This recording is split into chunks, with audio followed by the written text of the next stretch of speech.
What would you say to those who are concerned a trade dispute with Canada could affect American affordability ahead of midterms? Well, ultimately, it's going to be very good for us because we're losing, when you talk about affordability, we're losing $62 billion a year on average with Canada. And if you really look at it, we're losing more than that. It's too much. It's too much. We can't lose that. We don't want to lose that. We don't want to lose it anymore. All right, we'll talk about trade in a second, but let's talk about the name first. Brian, Mark Carney firing back on X, and part of his tweet said this: the name is more than 400 years old, predating both the Confederation of Canada and the Declaration of Independence of the United States of America. He says, we know that America is changing their trading relationships, their foreign policies, their national monuments, their hydronyms. Canadians also know that naming reality means calling it Lake Ontario, then, now, and always. Carney, defiant, as I would expect him to be. Defiant Carney. You know what? I'll say this. I like the name Ontario. I have no problem with the name Ontario. It does predate. Canada named itself its province after the lake, not the other way around. But here's my principle on this one, okay? If China or Russia sailed a warship up the St. Lawrence Seaway into Lake Ontario, who do you think would defend the lake? Well, would it be the U.S. or Canada? Now, Canada has a proud history of national defense, but I think in this day and age, it would be America who would answer the call. Therefore, who gets to name the lake? America. America. Okay, let's talk about... My daughter, I think, had the right suggestion. He should have named it Lake Dolly. Oh, that's a good one. Not going to argue with that one, Steve. Let's talk about Catherine. tariffs for a moment. In the tariff fight, does renaming the lake really give the president any more leverage against Carney with respect to what he's dealing with? There was part of me yesterday, or when the day that it happened, Steve, that was thinking, I don't really need to hear about the lake. I need to know where we stand with Iran. I need to know where we stand on these trade issues. I need to know, how Republicans are going to remessage affordability going into the midterms. That's what I need. Well, I think most people understand tariff is another word for tax, and they figure this is just going to add another cost. If you look at the cost of steel and aluminum in the United States, as Canada gleefully pointed out, we're paying 60 to 70% more than other countries do. That hurts our manufacturing margins and the like. Self-inflicted wound. So in terms of the trade dispute, we're already in negotiations about redoing the U.S. MCA agreement that he negotiated and President Trump negotiated in his first term. Why are you getting these fights now? We're making progress, apparently, negotiating with the Mexicans. Get this off the table. Why pick a fight right now where you're going to end up losing? And by the way, what state's going to be most affected by this?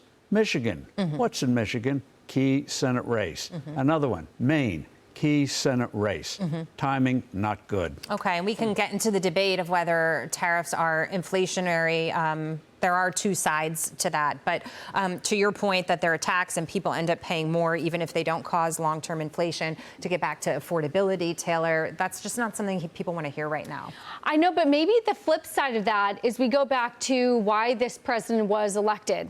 All the way back in 2016, it was to help sort of the forgotten man. Now, we could argue, do these tariffs help the forgotten man or not? But it's sort of, I'm wondering if it brings the president closer to saying, getting back to basics. Yes, I agree that we should be doing more tariffs on China, the critical rare earth minerals, more national security issues.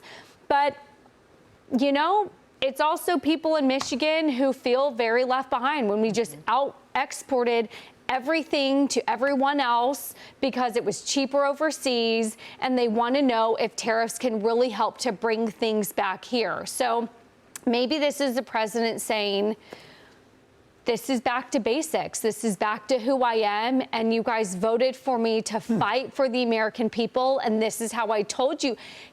To be fair, you know how you always say, you respect Elise Mamdani because he does what he says? Yes. Trump said tariff is my favorite word, and people voted for him. Well, but I think... So he's doing what he promised to do. And I think you're striking on something that is really important in terms of sentiment and why people voted on him, which is they're tired of, they don't like this idea of whether it's countries taking advantage of us, or us getting an unfair shake in prescription drug prices because of what other Yes. countries are doing. It's this notion of fairness, Lou. Yeah. And the president does make that point, and I will give him that in this tariff battle, which is why should these countries be taking advantage of us for years and years? Nobody picks a fight because they don't want to be that person to pick the fight. But if you don't pick the fight, you're not going to fix the problem. Yeah, I mean, I seldom disagree with you, Steve, but on this one, I don't think he cares about midterms because this is a longer term thing that a wrong that he's trying to right. And honestly, though, I said this earlier in the week, this is a fight with your brother. It's not going to last for long. We need them just as much as they need us. We're in the same household. Carney's not my brother. Yeah, but Canada is with the supply chain. It's like arguing when you have a shared driveway. You have a supply chain where in the automotive industry in particular, parts cross back and forth across the border multiple times before they end up in And the that finished goods neighbor product. just did a deal to import BYD vehicles from China. I shared get this, and that's why you're So- saying, like, hey, younger brother, you did something stupid. I'm going to that. stand up against it. But I think the renaming of the lake is hilarious to me because it's really, he just knows that would trigger them, right? I want It's a my strategic own driveway move. that I control, where I say who comes and who goes, and I don't have to talk to anybody about it. Yeah, but Can't then get you it. got to plow it yourself. That's fine. Are you ready to do I'll that? do it. Look, Canada, 72 cents of every dollar is coming our way versus their way. We have more leverage. All right, final word, Mr. Forbes.